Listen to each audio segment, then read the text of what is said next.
Hello friends, welcome back to my channel. तो friends, आज की जो वीडियो है, इस वीडियो में हम बिहार के प्रमुख स्वतंत्रता सेनानी के बारे में जानेंगे। जी हाँ दोस्तों, यह वीडियो आपके लिए बहुत ही इंपॉर्टेंट है अगर आप बिहार शिक्षक भर्ती 3.0 की तैयारी कर रहे हैं, क्योंकि आप जान ही रहे हैं कि जो बिहार शिक्षक भर्ती बीपीएससी द्वारा पेपर लिया जाता है उसमें आपका बिहार स्पेशल से प्रश्न बहुत ही ज़्यादा आते हैं, और जो आपका भारतीय राष्ट्रीय आंदोलन आता है उसमें भी आपका जो बिहार से रिलेटेड स्वतंत्रता सेनानी हैं उनसे प्रश्न पूछे जाते हैं। तो इसलिए आपके लिए यह वीडियो मोस्ट इम्पॉर्टेंट है।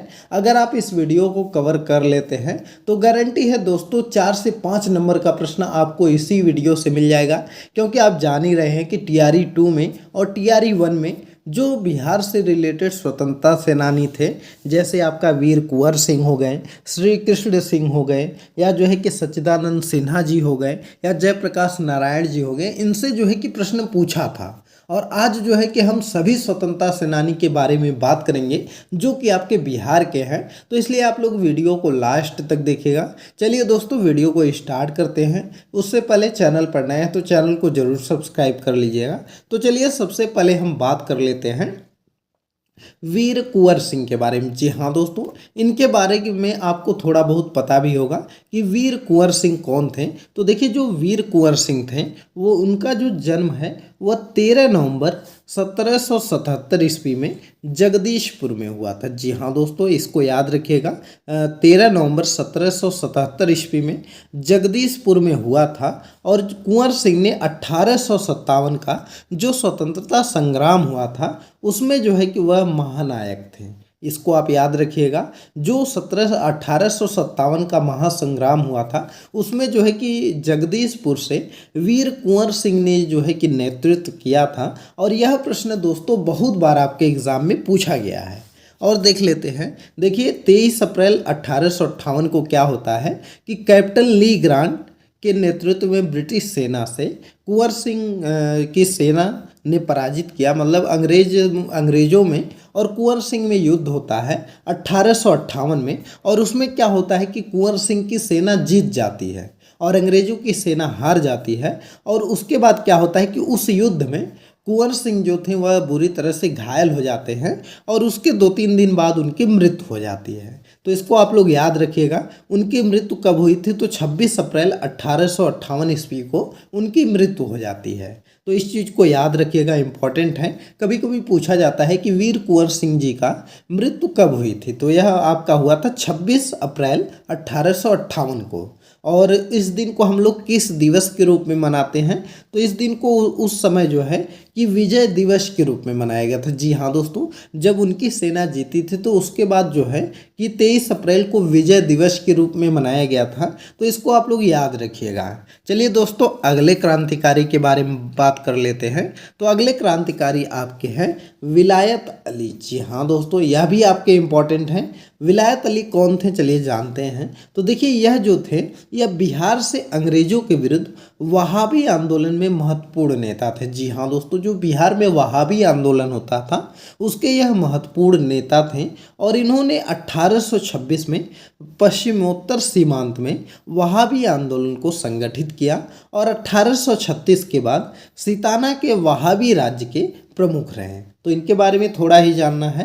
फिलहाल जो है कि इनसे हो सकता है कि आपके बीपीएससी टीआरई में प्रश्न ना आए, लेकिन यह भी आपके इम्पोर्टेंट है, पूछ लिया जाता है। अगर पेपर थोड़ा टफ बनाएगा एग्जामिनर तो आपसे यह प्रश्न आ सकता है कि बिहार में जो है कि वहाबी आंदोलन में प्रमुख भूमिका कौन निभाए थे, तो विलायत अली हो जाएंगे। अगले देखते हैं। तो अगले आपके जो स्वतंत्रता सेनानी हैं वह है मजहरुल हक। जी हाँ दोस्तों, कौन है? मजहरुल हक है। यह मोस्ट इम्पॉर्टेंट है आपके लिए। इनसे दोस्तों अब की बार लगभग 90% गारंटी है कि इनसे प्रश्न जरूर आपका बनेगा। तो चलिए जान लेते हैं इनके बारे में। तो इनका जो है कि जन्म पटना जिले के मनेर थाने में बाहपुरा ग्राम में 22 दिसंबर 1866 को एक जमींदार परिवार में हुआ था। तो इसको याद रखिएगा। साथ ही में देखिए क्या लिखा गया है कि जब मौलाना साहब वकालत पढ़ने के उद्देश्य से इंग्लैंड गए तो उन्होंने संपूर्ण भारत को एक मंच पर लाने के उद्देश्य से अंजुमन ए इस्लामिया नामक एक संगठन बनाया।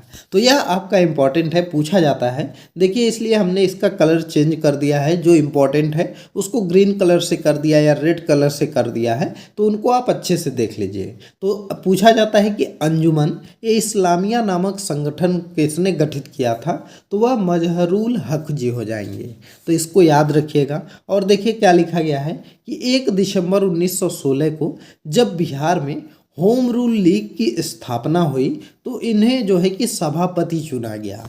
तो 1916 में जो होम रूल लीग सभा स्थापित हुई बिहार में, तो इनको क्या हुआ कि उस लीग में सभापति चुना गया था।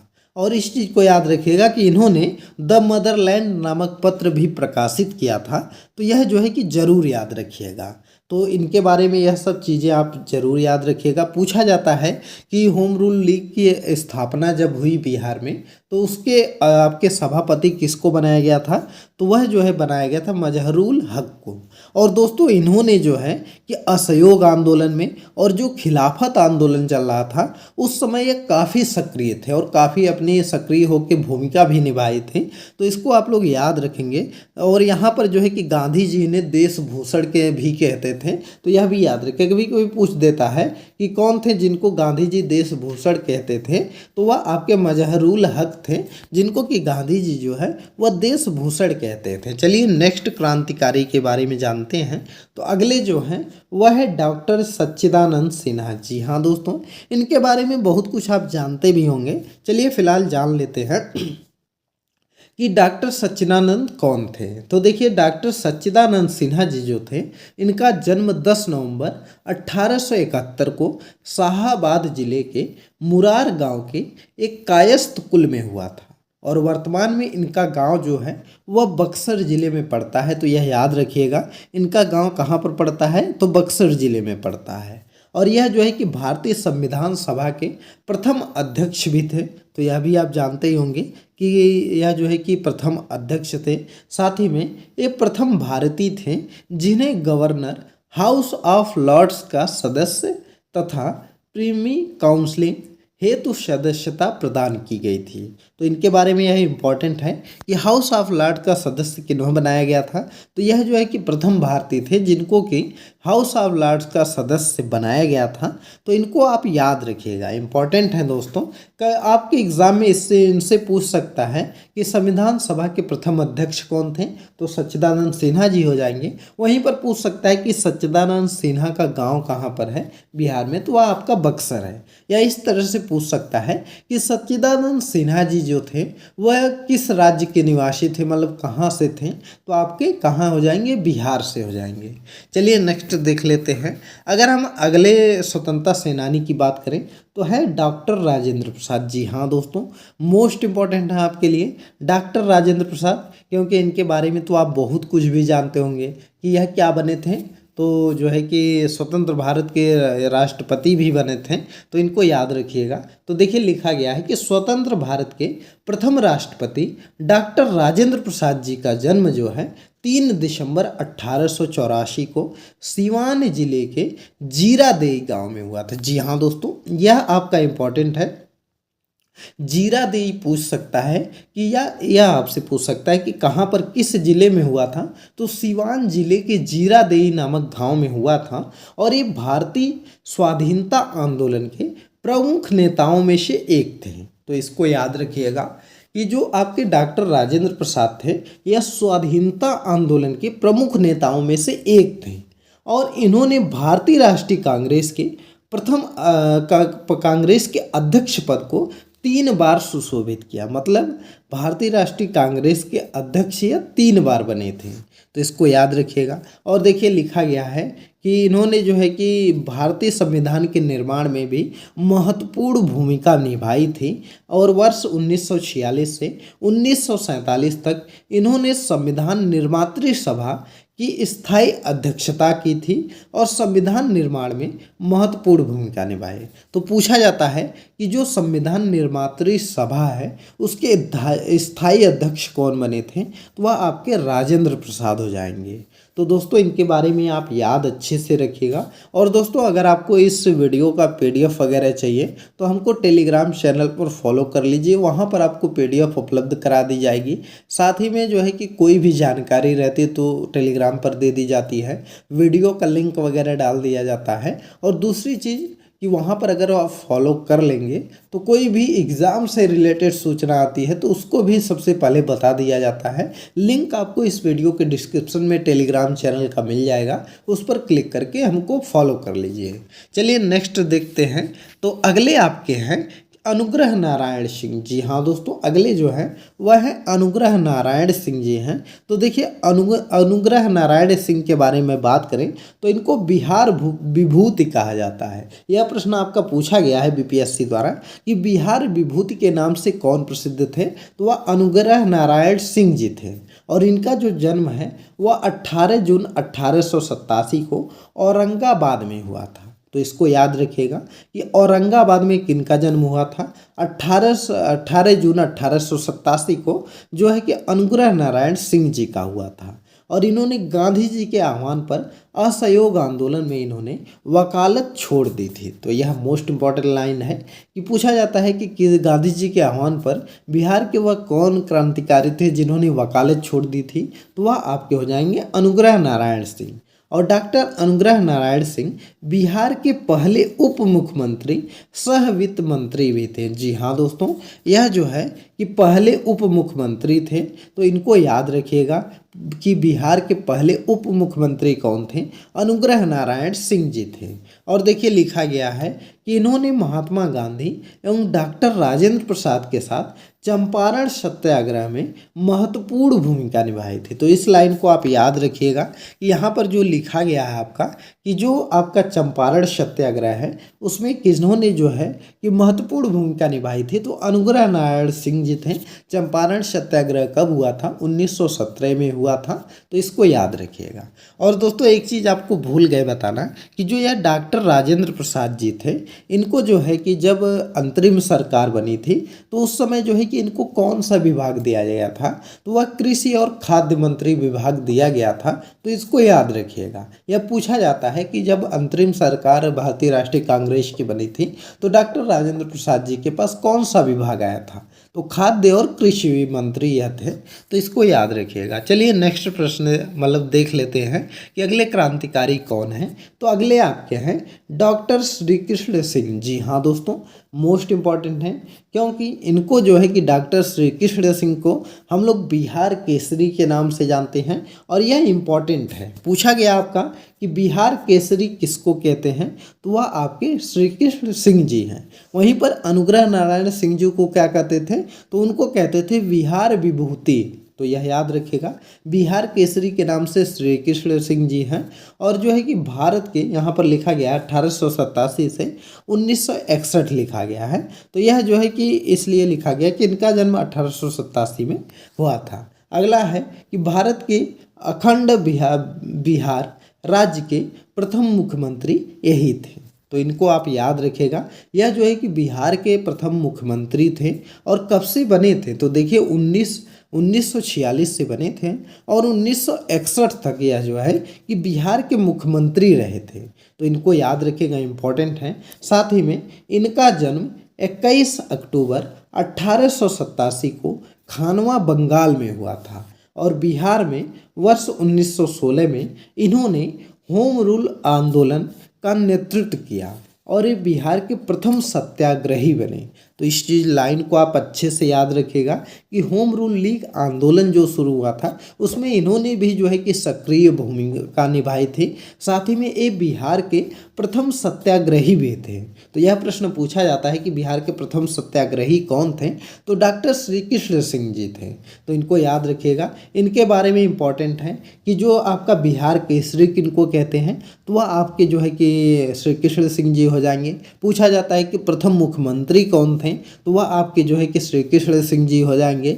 या पूछा जाता है कि सबसे लंबे समय तक रहने वाले मुख्यमंत्री कौन थे, तो यह भी आपके श्री कृष्ण सिंह जी हो जाएंगे। तो इनको याद रखिएगा। देखिए लिखा गया है कि वह वर्ष 1937 में केंद्रीय असेंबली और बिहार असेंबली दोनों के सदस्य चुने गए थे। जी हाँ दोस्तों, यह जो है यह केंद्रीय असेंबली और जो आपका बिहार असेंबली है, यह दोनों में सदस्य चुने गए थे। तो इनको याद रखिएगा और इनको जो है कि आधुनिक बिहार के निर्माता के रूप में भी जाना जाता है, तो इस चीज़ को भी आप याद रखेंगे। तो चलिए अगला हम लोग देखते हैं कि अगले जो है कि स्वतंत्रता सेनानी कौन है। तो देखिए अगले स्वतंत्रता सेनानी के बारे में अगर हम बात करें तो वह आपके हैं जयप्रकाश नारायण। जी हाँ दोस्तों, जयप्रकाश नारायण आपके मोस्ट इम्पॉर्टेंट हैं, क्योंकि इनसे प्रश्न आपका पूछा जाता है कि जयप्रकाश नारायण जी का जन्म सारण जिले के सिताब दियारा नामक स्थान पर 11 अक्टूबर 1902 को हुआ था। जी हाँ दोस्तों, 1902 को इनका जो है कि सिताब दियारा नामक स्थान पर 11 अक्टूबर 1902 को जन्म हुआ था। तो इनको याद रखिएगा। साथ ही में वर्ष 1952 में इन्होंने प्रजा सोशलिस्ट पार्टी का गठन किया। यह लाइन इम्पॉर्टेंट है कि प्रजा सोशलिस्ट पार्टी का गठन किसने किया, तो वह किए थे आपके किन्होंने, जयप्रकाश नारायण जी ने। और पूछा जाता है कि वर्ष 1954 में इन्होंने इस पार्टी को छोड़ करके विनोबा भावे के भूदान आंदोलन में स्वयं को जोड़ा।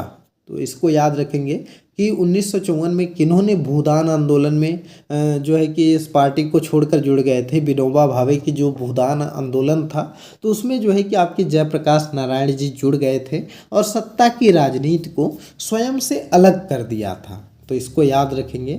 और देखिए इनको जो है कि भारत रत्न से भी सम्मानित किया गया है।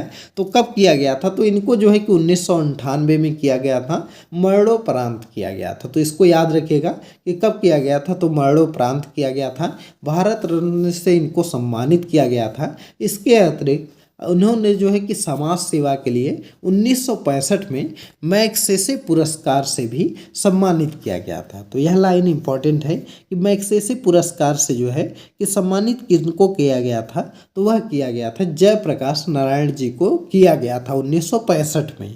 तो इनको याद रखिएगा। चलिए अगले जो है कि हम देखते हैं कौन थे आपके। तो अगले आपके हैं जगजीवन राम। जी हाँ दोस्तों, जगजीवन राम आपके लिए इम्पॉर्टेंट हैं, क्योंकि इनसे जो है कि बीपीएससी द्वारा प्रश्न पूछा गया है। और दोस्तों एक चीज़ और आपको बता दें कि एक प्रश्न आया था आपके बीपीएससी में कि संपूर्ण क्रांति जो आंदोलन चला था वह किन्होंने चलाया था। तो संपूर्ण क्रांति जो आंदोलन था वह जयप्रकाश नारायण जी ने चलाया था। जी हाँ दोस्तों, जयप्रकाश नारायण जी ने ही चलाया था। तो इनको याद रखिएगा। और जयप्रकाश नारायण जी को हम लोग लोकनायक के नाम से प्रसिद्ध थे, तो इनको भी याद रखिएगा। लोकनायक इनको कहते हैं, तो जयप्रकाश नारायण जी को कहते हैं। वहीं पर अगर आपसे पूछ दिया जाता है कि जननायक किसको कहते हैं, तो चलिए आप लोग बताइए। इनको जो है कि अभी जो है कि आपको बता देते हैं कि इनको भारत रत्न से सम्मानित भी किया है कि जननायक किसको कहते हैं। तो वह आपके कौन हो जाएंगे, तो जननायक आपके हो जाएंगे। अभी इनको भारत रत्न दिया गया है। आप लोग कमेंट करिए, इतना तो आप लोग करंट पढ़े होंगे कि किनको अभी हाल ही में बिहार के हैं वह उनको भारत रत्न दिया गया है। तो उन्हीं को जो है कि हम लोग जननायक कहते हैं। तो आप लोग बताइए। तो वह थे आपके कर्पूरी ठाकुर जी। हाँ दोस्तों, कर्पूरी ठाकुर जी को जो है वह जननायक के नाम से जानते हैं। अगले आपके हैं जगजीवन राम। देखिए जगजीवन राम आपके लिए इम्पॉर्टेंट हैं, क्योंकि इनसे जो है कि बीपीएससी टीआरई 2 में प्रश्न आया था। तो चलिए इनके बारे में जान लेते हैं। तो देखिए इनको दलितों के मसीहा के नाम से प्रसिद्ध यह थे जगजीवन राम जी। और इनका जन्म 5 अप्रैल 1908 को बिहार में स्थित भोजपुर के चंदवा गांव में हुआ था। तो कहाँ पर, भोजपुर के चंदवा नामक गांव में इनका जन्म हुआ था जगजीवन राम जी का। और दलितों के मसीहा के नाम से यह प्रसिद्ध थे। और देखिए 1937 के बिहार में प्रथम कांग्रेस मंत्रिमंडल में से लेकर स्वतंत्रता प्राप्ति के पश्चात जवाहरलाल नेहरू और श्रीमती इंदिरा गांधी तक के अधीन मंत्रिमंडल में विभिन्न विभागों के प्रधान के रूप में इन्होंने दायित्वों का निर्वहन किया था। मतलब कि यह जो है कि 1937 से बिहार में जो कांग्रेस का प्रथम अधिवेशन वगैरह, कांग्रेस का जो मंत्रिमंडल का विस्तार हुआ था, तब से जो है कि यह जो है कि जुड़े थे। और यह इंदिरा गांधी जी के अधीन जो है कि मंत्रिमंडलों में विभिन्न विभागों में प्रधान के रूप में यह दायित्वों का निर्वहन किए थे। तो यह काफ़ी लंबे समय तक जो है कि दलितों के लिए और जो वहाँ पर आंदोलन वगैरह होते तो उसमें सक्रिय भूमिका निभाए थे, तो इनको याद रखिएगा। तो और देखिए क्या लिखा गया है कि ये वर्ष 1977 में मोरारजी देसाई के मंत्रिमंडल में उप मुख्यमंत्री बने थे और 6 जुलाई 1986 को इनकी मृत्यु हो गई थी। तो देखिए जब 1977 में क्या होता है कि कांग्रेस पार्टी की सरकार नहीं आती है, उस बार जो है कि जनता दल की सरकार बनती है और मोरारजी देसाई जो है वह क्या बनते हैं, वह आपके प्रधानमंत्री बनते हैं। तो उसमें क्या हुआ था कि यह जो है कि उस समय भी उप प्रधानमंत्री बनते हैं और जो है और यहाँ पर क्या करते हैं कि इनकी जो मृत्यु हो जाती है वह 1986 ईस्वी में हो जाती है। तो इनको आप याद रखिएगा। स्पेशली इनसे जो प्रश्न बनता है वह यही बनता है कि जो यह जगजीवन राम जी थे, यह जो है कि किस लिए फेमस थे, तो दलितों के मसीहा के नाम से यह फेमस थे, तो इनको याद रखेंगे। तो फ्रेंड्स यह जो है कि सिर्फ 9 ही ऐसे आपके इम्पोर्टेंट स्वतंत्रता आंदोलन सेनानी हैं जो कि आपके बीपीएससी द्वारा तैयारी एग्ज़ाम में पूछे जाते हैं। और जगजीवन राम जी हो गए या राजेंद्र प्रसाद जी हो गए या सच्चिदानंद सिन्हा जी हो गए या जो है कि अनुग्रह नारायण सिंह जी हो गए या जो है कि जयप्रकाश नारायण जी हो गए, इनसे जो है कि आपका बीपीएससी में प्रश्न बनता है। और जो है कि आप टीआरई 2 और टीआरई 1 में भी देखे होंगे, सच्चिदानंद सिन्हा जी से भी प्रश्न बना था और जो आपके यह जयप्रकाश नारायण जी से भी प्रश्न बना था, साथ ही में श्री कृष्ण सिंह जी से भी प्रश्न बना था, वीर कुंवर सिंह जी से प्रश्न बना था। तो इसलिए आपके लिए यह वीडियो इंपॉर्टेंट है, 2-3 बार आप रिपीट करके देख लीजिएगा। और दोस्तों इसका पीडीएफ आपको चाहिए तो हमारे टेलीग्राम चैनल पर मिलेगी। टेलीग्राम चैनल का लिंक इस वीडियो के डिस्क्रिप्शन में है, उस पर क्लिक करके हमको वहाँ पर भी फॉलो कर लीजिए, जिससे कि कोई भी पीडीएफ रहती है शेयर की जाती है। साथ ही में कोई क्लास अगर रहती है तो उसका लिंक वगैरह दिया जाता है और एग्ज़ाम से रिलेटेड कोई भी जानकारी रहती है तो उसको शेयर किया जाता है। तो इसलिए ज़रूर फॉलो करिए। और यह वीडियो आपको कैसी लगी आप कमेंट में ज़रूर बताइएगा। और साथ ही में चैनल अगर आपको अच्छा लगता है, वीडियो अच्छी लगती है, तो चैनल को फॉलो कर लीजिए, चैनल को सब्सक्राइब कर लीजिए और वीडियो को ज़्यादा से ज़्यादा शेयर कर दीजिए। चलिए मिलते हैं अगली एक नई वीडियो में एक नए टॉपिक के साथ। तब तक के लिए बाय बाय।